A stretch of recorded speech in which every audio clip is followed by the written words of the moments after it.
ده بقى الكلام يا نجم، اهو ده بقى اللعب، اهو ده بقى الحركات، هي دي الحنكة الإدارية المظبوطة من النادي الأهلي. دلوقتي يا باشا المنتخب هيريح محمد صلاح قدام اثيوبيا، حلو كده. فالاهلي استغل النقطه دي وقال لهم تعالوا لي بقى كده، قولوا لي انتوا هتريحوا محمد صلاح ليه؟ ايه السبب؟ هتريحوا محمد صلاح ليه قدام اثيوبيا؟ اكيد الرد، اكيد مليون في المية الرد ان ده ماتش تحصيل حاصل، ملهوش لازمه، مش هيفرق معانا، فاحنا عايزين نوفر عايزين نخدم نجمنا العالمي، تمام، ونريحوا الماتش ده.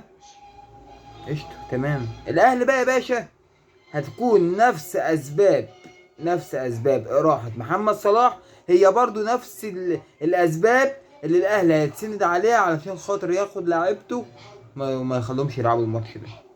ما انت بقى هتلف لي من هناك كده، هلف لك انا برضو من الناحية التانية. هو كده، طالما انت كاتحاد كورة وكمنتخب كل اللي في دماغك تعنت ضد النادي الاهلي والسلام في اي حكاية وفي اي حوار، يبقى لا تستاهل اللي يحصل لك. محدش يقول له وطنية، محدش يقول له وطنيه زي خالد الغندور يقول لك مصلحه المنتخب فوق. ماشي يا عم احنا معاك، مصلحه المنتخب فوق مصلحه اي نادي، احنا معاك في الكلام ده.